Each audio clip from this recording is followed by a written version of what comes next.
Hello dear students. Today we are going to learn about Toasted English lesson, first B.TECH JNTUH R22 regulation. So unit name I already mentioned, Toasted English, and the author name is R.K. Narayan. Before I start this lesson, the saddest part is most of the student doesn't know who is R.K. Narayan, and 90 students like me, most of them know him because there was a show in Doordarshan, like maybe early 90s or late 80s. The show name is Malgudi Days. Okay. So since then, most of us actually know him, and we read some of his work as well, which is really hilarious. This particular lesson about how United States of American people toasted, burnt original English from Britain. All right.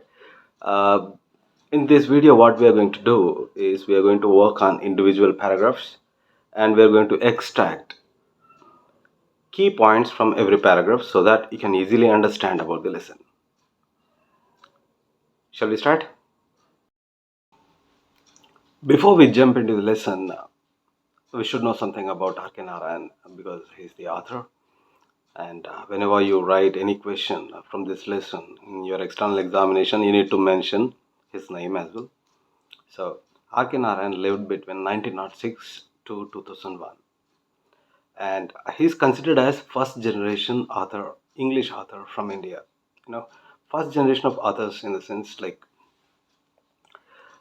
in India there are many authors in their local languages, but however, English is the language which was official by the time he was living, most of his life, I mean to say. So, learning English and thereafter becoming author in it is a kind of toughest task on those days because very rare people used to get the opportunity of studying, unlike you guys. And the person whom I was studying, if they study like 10th class or 8th class, that would be like higher studies kind of thing those days. Very less people. Like how many scientists do you see nowadays? How many scientists do you come across on everyday basis?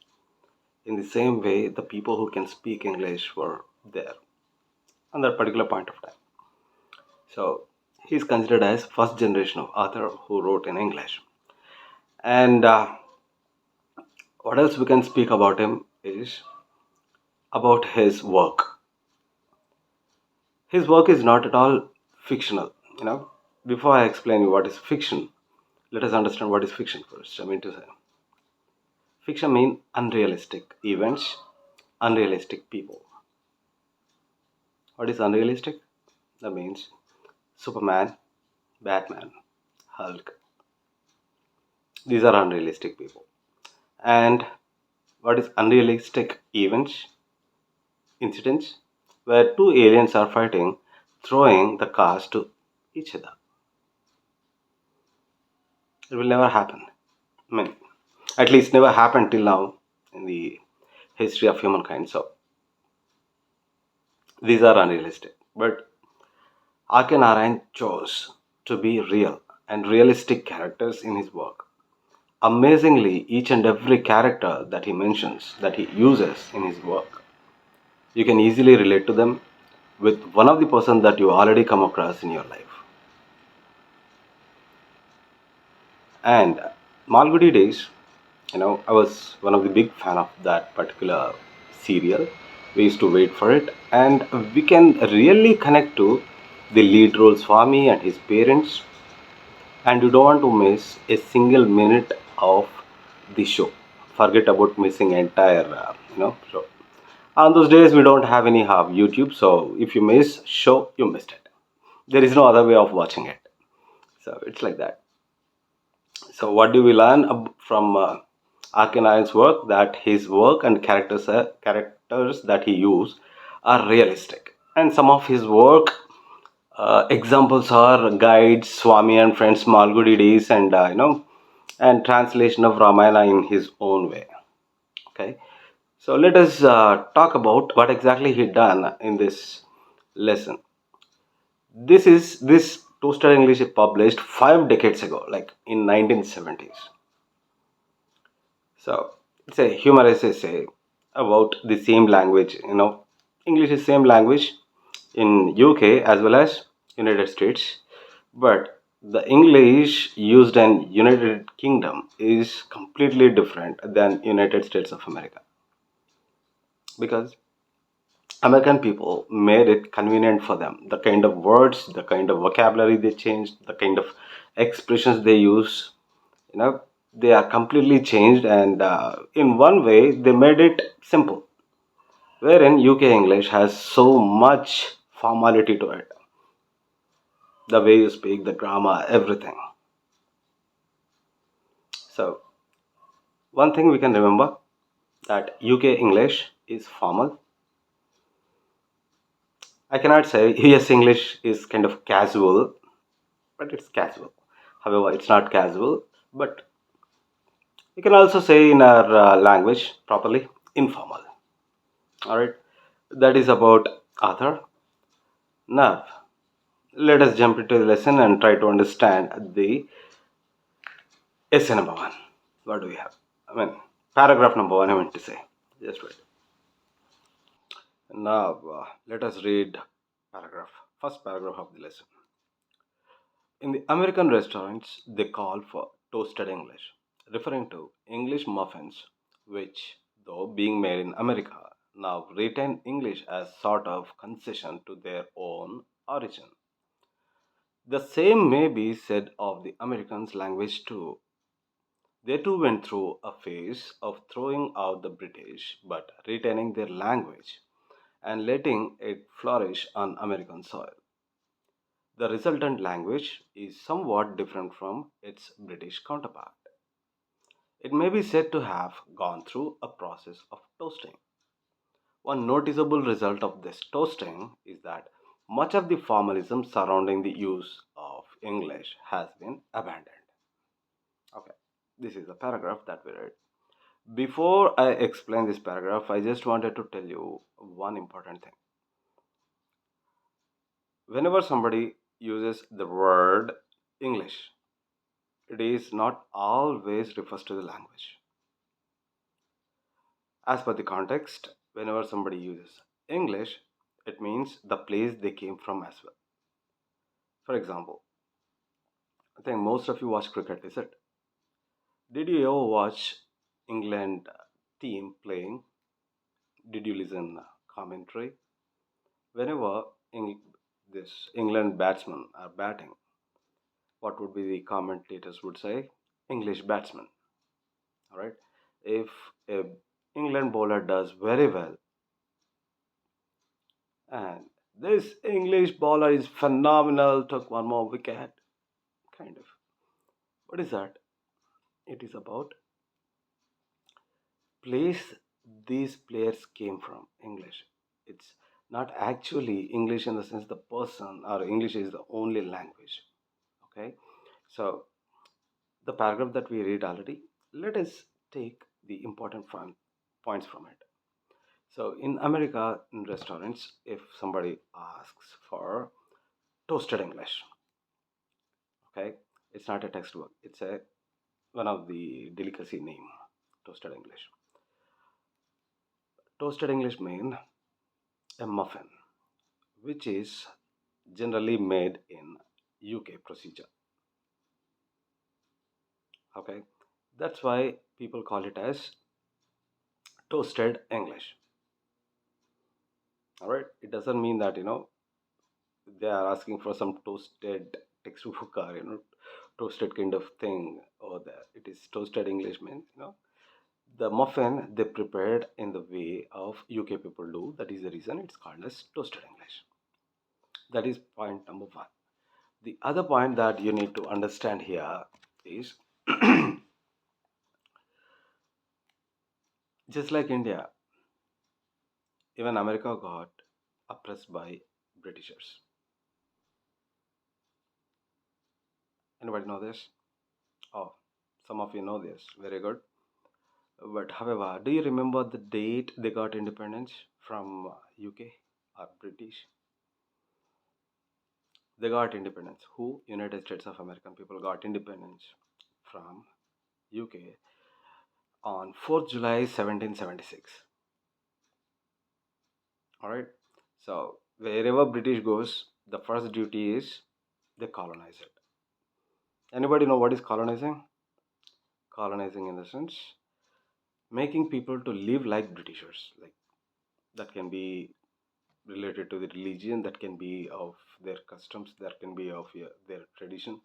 You know, they wanted everyone to just copy them, every tradition to copy them. So that is what colonization means. All right, they are going to take everything. Okay, now this is not the right place and the right time of speaking all that. So this is what happened. So because English effect was there, and Americans retained English language from the Britishers. Right. Thereafter, what happened?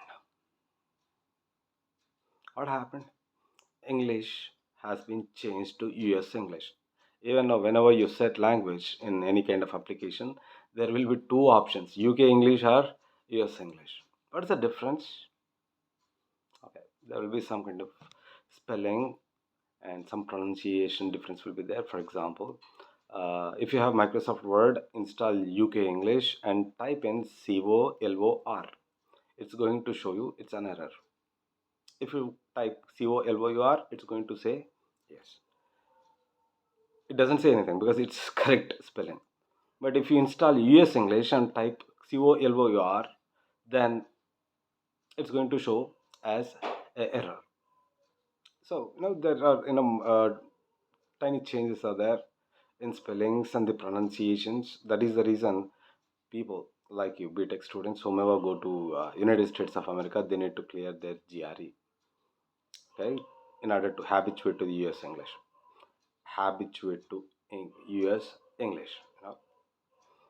So that is the reason they have that examination to habituate to that. Okay, so because they actually made it so convenient to speak for themselves, and formality and formalism in the language is completely they have ignored, like abandoned. That is the reason most of the Americans speaking, it feels like they are very convenient and casual, even when they are normally speaking. But if you listen to the British people, their English is somewhat composed. If you are already have any exposure towards English speaking people through Netflix or any other application streaming device, you can actually recognize the accent of Britishers and the accent of US people. What is the difference between the UK accent and US accent?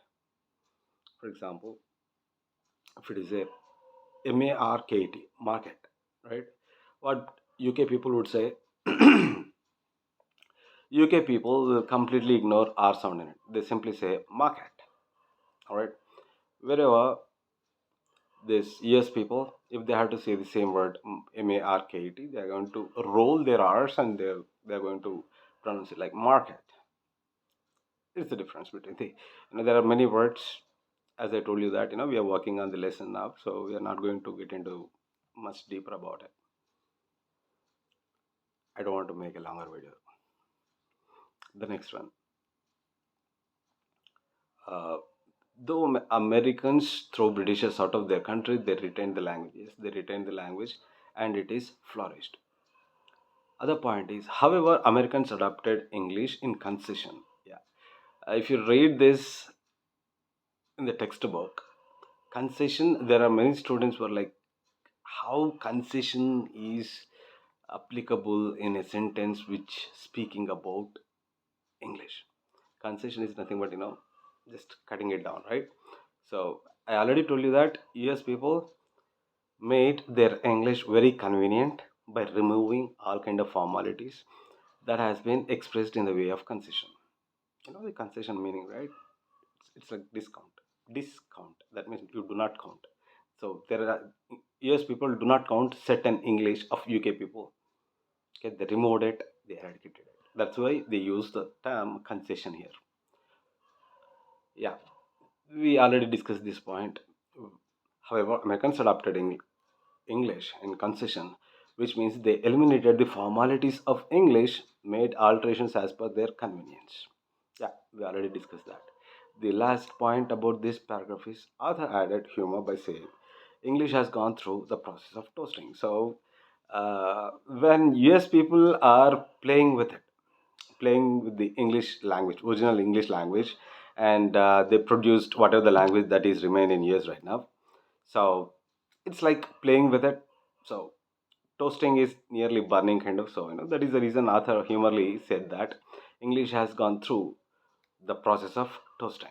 That is the paragraph number one, and I can see the points. Okay, I'll keep this slide for few more seconds. You can see that. Take a screenshot. Yes, okay. I'll close it as you wish. Thank you. Okay, now let us read the other paragraph, the second paragraph I meant to say. In America, they have freed the language from the stifling tyranny of passive voice, where we should say ceremoniously trespassing prohibited. Their signboards, as I noticed in the parks of Berkeley, merely say newly planted don't walk. Absolutely no parking, leaves no room for speculation, and no motorists need spend too much time peering out and studying the notice. In a similar situation, our authorities are likely to plant a 20-line inscription across the landscape to say, under Municipal Act, and this area has been reserved, etc., etc. And any vehicle stationed thereon will be deemed to have contravened subsection so and so of the Motor Vehicles Act, etc., etc. I saw on many American office doors just do not enter. The traffic signs at pedestrian crossing never minds words. They just say go or wait. In a Hollywood studio, I was rather startled to read Mark Stevens' Keep Out. Mark Stevens is a busy television personality who does not like to be disturbed by visitors. Incidentally, it left me wondering why, if Mr. Stevens did not like interruption, he announced his name at all on the door. But it is one of the minor mysteries that make travel through the country so engrossing. Okay, so this paragraph seems so big, but it doesn't take much time. It's just about how uh, author observed the notice boards in Berkeley. How simple they are if you compare with the any other place, and how difficult it is for the motor vehicleists whenever they're traveling to read certain kind of signs. We don't even care the red lights, right? How many times did you break the red light? If you have time, mention in the comments. Let's go ahead. So let me explain this. Important points from this paragraph. In this paragraph, author explains about funny signboards he has come across in Berkeley in United States of America.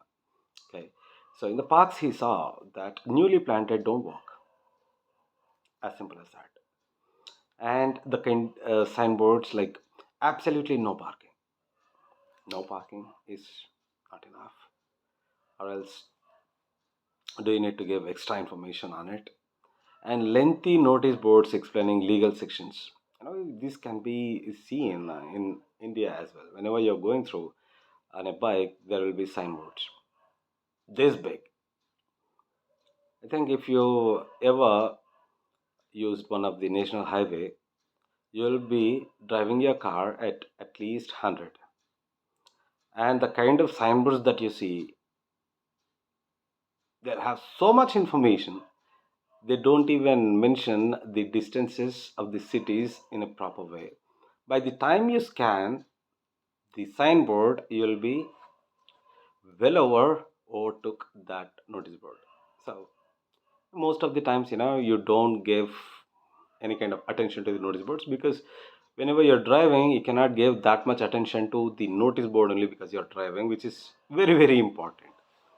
All right.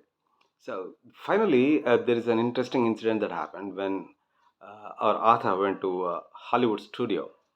There, a TV actor whose name is Mark Stevens mentions Mark Stevens, keep out. Now, he wrote on his door and he's inside. He's just doing his stuff. I don't know what he's doing inside the door. So, Mark Stevens, keep out.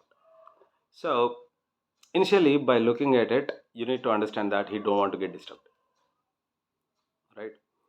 If he's famous and his name also famous, I mean to say, he's very famous and he don't want to get disturbed. Then why is he telling people by pasting his name on the board, on the door? Mark Stevens. See, you know, Hollywood is a kind of place, a touring spot, just like our Ramoji Film City here. People from all over the place come to the Ramoji Film City. For example, you have your favorite hero. Now, someone, we don't have to take any kind of names here. And you go to Ramoji Film City and you see them. What happens? You travel like hundreds of kilometers and there's a entry ticket, and thereafter you have seen your favorite hero. Don't you want to talk to them because you love his movies, he love his personality and all. So in the same way, when a person like Mark Stevens is, kind of caliber he has, kind of fame he has in United States, he don't want to get disturbed. But still, him he mentions his name on the door and continues writing, keep out. Oh, even if you write keep out, if people see that name, anyhow, they are going to knock the door. They'll come in. They'll try to come in. Right. So this really surprises and gives kind of you know kept on coming into the memory of our author continuously whenever he was traveling all the places. So that is about the paragraph number two. Let us move on to the next paragraph. The toasting of English has been achieved through other means also. American has evolved certain basic keywords which may be used anywhere. Anyhow, words which have universal multipurpose use. I may make my point clear if I mention the example of the word check, which may safely be labeled the American national expression. While British usage confines it to its bare dictionary definitions, the American uses it anywhere. This expression being so devised that one may blindly utter it and still find that it is appropriate for the occasion. I'll check means I'll find out, investigate, examine, scrutinize, verify, or probe. Your check means your ticket, token, or whatever you may have to produce. Check room is where you leave your possessions for a while. Check room is like clock room. You might have seen clock rooms in many of the bus stands that you travel. Check girl is one of the girl who takes care of your coat, umbrella, or anything else you may leave in custody. Check in and check out. At first, I heard it as check out and felt rather disturbed. Refer to one's arrival in the hotel, departure, their form, and there are scores of other incidental uses for the word. If you are ever hard up for a noun or a verb, you may safely utter the word check and feel confident that it will fit in. Fabulous is another word that is used in the country freely with much premeditation. Of course, everyone knows that what fabulous means, but American usage has enlarged its sense. I heard a lady in Wisconsin declare, "Oh, those cats of mine are fabulous," meaning that they were eccentric. Oh, so and so, he's fabulous. Maybe in anything from the sincere, little dramatic, sorry.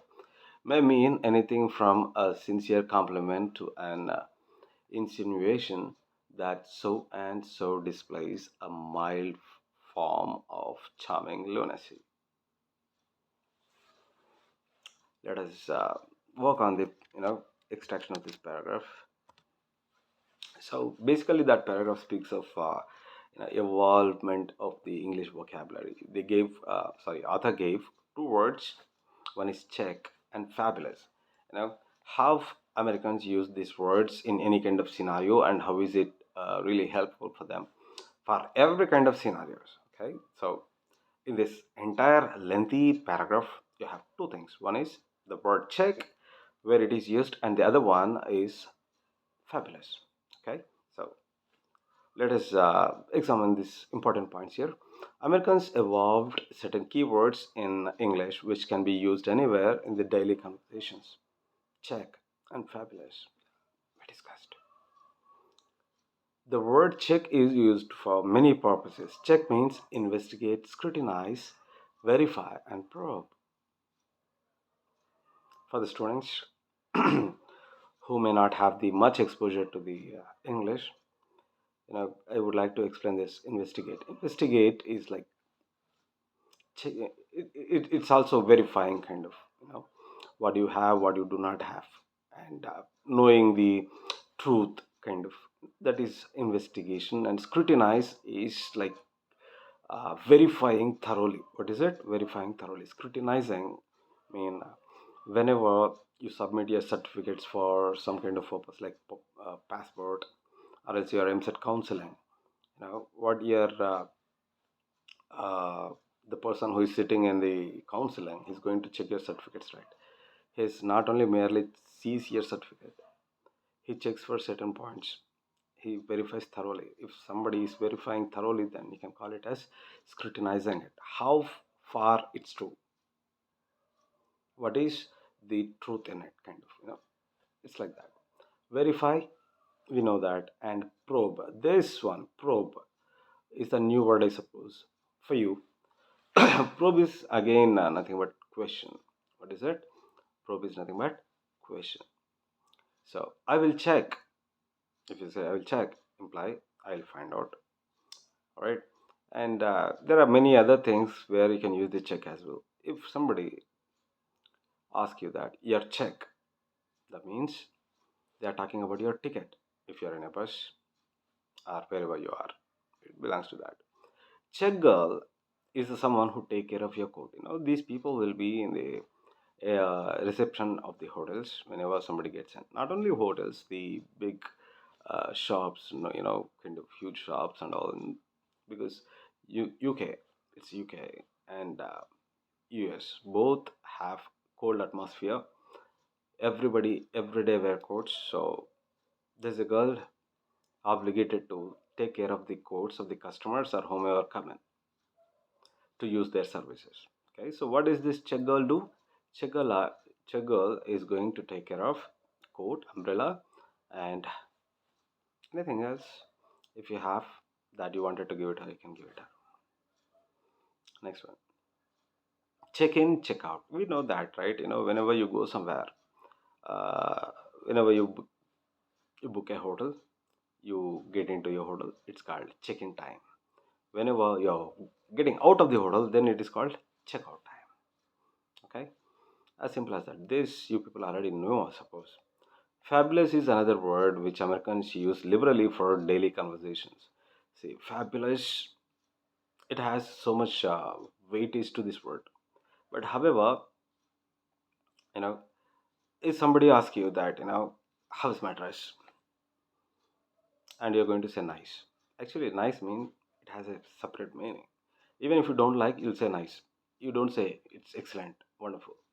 So, the nice is the word in India where people can use wherever. If somebody asks the opinion, yeah, nice. Okay, nice, nice.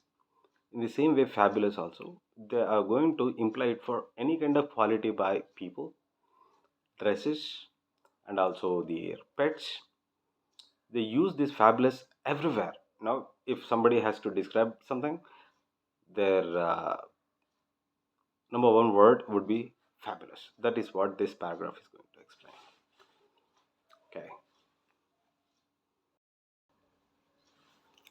Let us go through the next paragraph. Okay. Okay is another well-known example. Even we use it in WhatsApp, I suppose, right? Nobody's typing nowadays. Okay, why? Okay. Simply we write okay. It's another well-known example. It is the easiest sound that ever emanated from the human vocal cords. Everyone knows how comprehensive its sense can be. Okay is a self-sufficient word which needs no suffix to indicate any special respect for the listener. It can stand by itself without a sir to conclude the sentence. In this respect, it's like yeah, which seals off a sentence without further ado. Yes, sir. Yes, darling is conceivable, but yes, sir or yeah, darling is unthinkable. Yeah, yeah is uttered in a short base of the tongue grunt, which almost snaps off any further continuation of a sentence. S involves time as the sibilant could be prolonged. Actually, the print is not clear over there. So you can check your textbook for the correct one. Let us look into the mm, next, sorry, this paragraph's important points. So in this paragraph, we have okay or okay is another example which used extensively by Americans. It does not require any prefix or suffix to add any respect to the listener. Okay, I'm using okay. So whenever a American person is asking about or inquiring about something, or they are giving you some kind of instructions to do certain thing, then in between they are going to use this okay thing. Okay, can you go straight and take a left turn over there? Okay. So whenever you use okay, it's almost like it doesn't require an extension of respect. Okay, sir. All right, sir. Okay, politely say okay. That would be enough. Nobody's going to offend by that. And in the same in the same manner, we have one more word which is yeah, which actually means yes. Okay, but what is the difference between the yeah and yes? Whenever you say yes, you need to have a extension saying yes, sir, or yes, madam. If I'm Prabhas, I would say yes, darling. I'm not Prabhas. Just giving you example.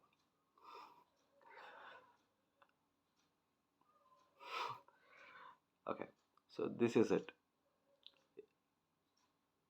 The yeah thing here is whenever you use yeah, you don't have to think much about the what else you can use as the suffix for yeah. If you use yes, you need to add something because of the politeness. All right. Yeah. Yeah. Let us go to the next. The refinements of usage in countries where English has a bizarre status are worth a study. On a London bus, you will never hear the conductor cry, ticket, ticket, kind of. He approaches the passenger and says, thank you. And on receiving the fare, says again, thank you, sir. I found out that one could calculate the number of passengers in a bus by halving, that means making half, having the total number of thank yous heard. In any Western country, if receptionist asks, "Can I help you?" it really means, "Have you any business here?" That means, "Are you here by mistake?" Kind of. Okay, and if somebody is asking you, evidently you have wandered off into your wrong place. Go away. So, excuse me, can I help you? That means you're in a wrong place. Can, is there anything that I can do for you to get onto the right way? That's what it means. A man who wants to pass you always say, "Excuse me." You know, this is very polite, but actually, what it means, let us see. While he may, with all justice, burst out, "What do you mean by standing there gaping at the world while you block everybody's passage?" So, please move away so that the entire world gonna pass.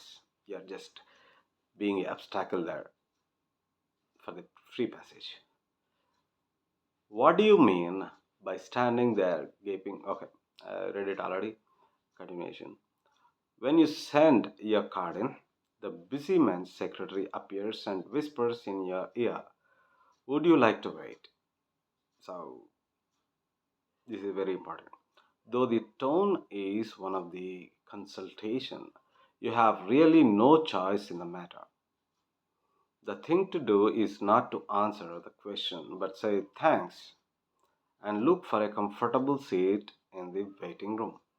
Although you may feel like saying no, I wouldn't like to wait. I have other things to do. Okay. Let us go to the points now. Let's discuss the points.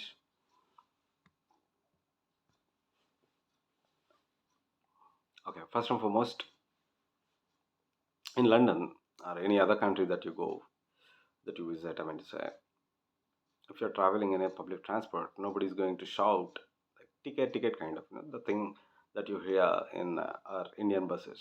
Okay. So instead of that, the person who is going to give them the ticket or whatever, they go to the people, they say thank you. Or else once they give the money, he's going to hand out the ticket. Then again he'll say thank you. So what Arthur was saying on the paragraph is, if you count all the thank yous, okay, before taking the ticket, after taking the ticket, two thank yous. In that way, if you count, if you make half, then you can easily count, the total number of passengers in the bus. The second point that you need to understand, if someone approaches you and says, may I help you? It means you are in the wrong place. Yeah, we already discussed. Next one, if someone says, excuse me, means you are blocking their way. In one of, not only way, whichever, if you are an obstacle somewhere and you are not giving way to somebody, they'll directly come to you and politely ask you that, excuse me. And inside their mind, they're going to tell you that, just move away, idiot. Next, if you are trying to meet someone who is busy and their secretary whispers in your ear, would you like to wait? Then you have no choice but to wait. Actually, whenever you go to meet somebody who is like busy, doctor or any person who is really busy, thereafter what? How do you meet them? You go there, you meet their secretary, you give them your visiting card or the identity card. They'll take it inside and they'll come back. You go there because you have some work, right? But after getting into the office, the secretary will come back to you and tells you that, would you like to wait, sir? Actually, she's tells you in such a way that, if you want to wait, you can wait, or else you can directly meet him right now. But that is not the case. If the secretary is telling you that, would you like to wait? That means she's asking you to wait. There is no other choice. Even if you wanted to tell them that, no, I am busy, I need to go out, I have other stuff to do, I need to meet immediately, kind of, nothing would happen. You have to wait whatever the time he wanted you to wait. So that is about this paragraph. Important points. Okay, let us move to the next paragraph now. Now let us read the last paragraph of this lesson. The time has come for us to consider seriously the question of a Bharat brand of English. As I have said in my essay on English in India so far, English has had a comparatively confined existence in our country, chiefly in the halls of learning, justice, or administration. Now the time is ripe for it to come to the dusty street, marketplace, and under the banyan tree. You know, this context. I'll explain everything, after this paragraph, but this thing I wanted to tell you. So basically, he wanted English has to come to the dusty streets. That means every street is a dusty area. That means everywhere, marketplace where business happens, and finally the under the banyan tree. You know what is banyan tree? The place where all the chief people of chief, not chief, chief people sit at the outskirts of these uh, villages and start talking, all kind of gossips. So the old people whom are sitting there, they're talking in their language, but our author wants that English has to reach till that place. That means everybody should learn English so that they can be fluent. And English must adapt the complexion of our life and assimilate its idiom. I am not suggesting here Mongoliization of the language.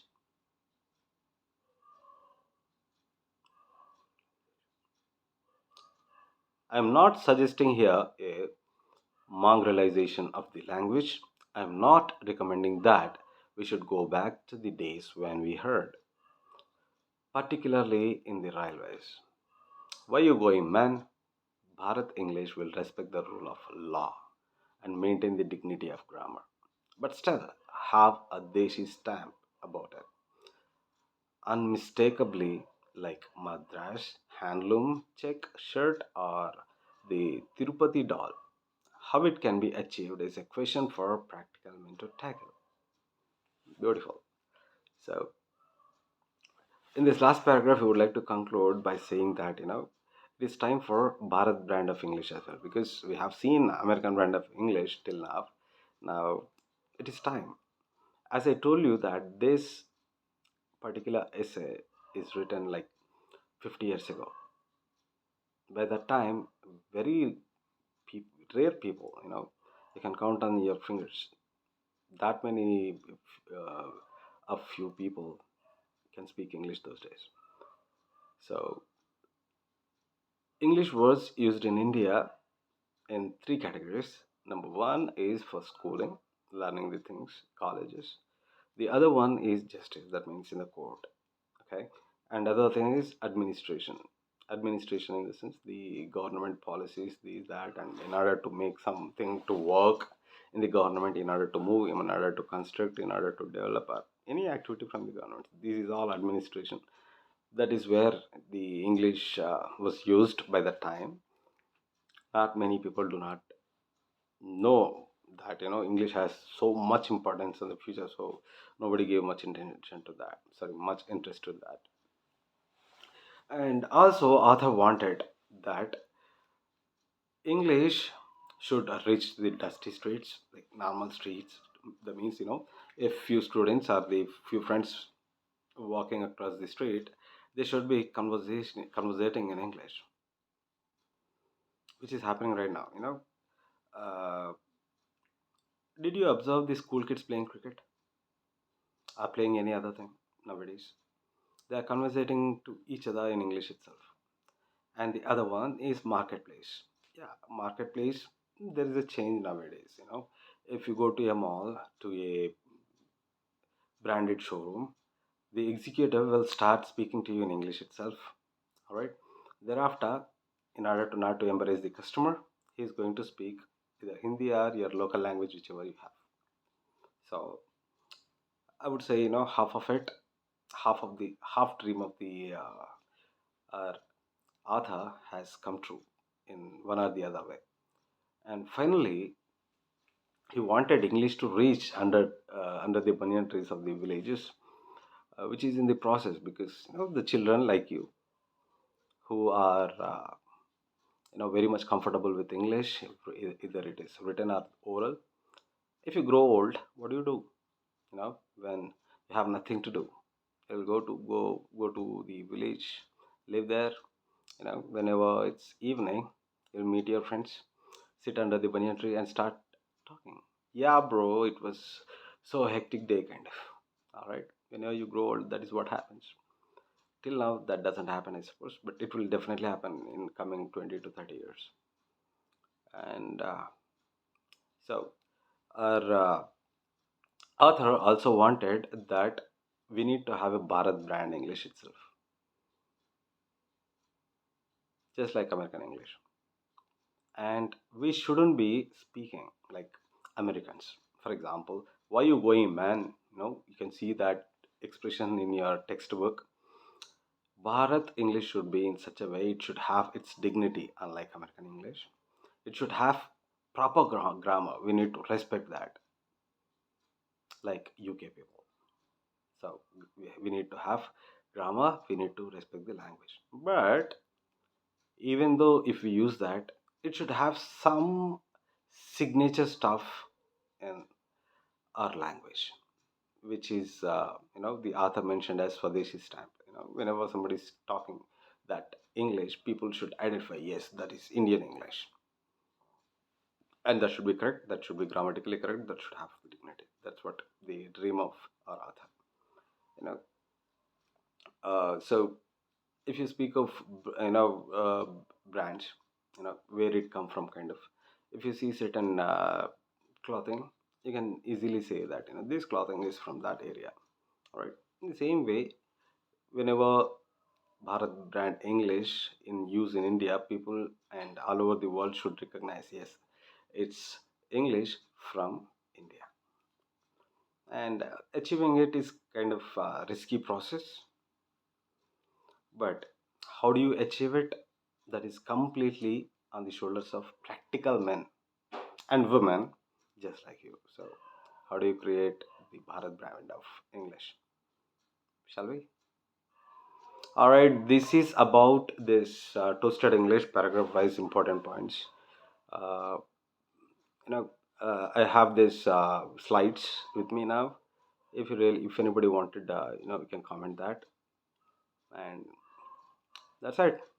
I'll come back with new lesson, and if you want any other topic to be discussed here, to be explained here, please let me know. Thank you so much.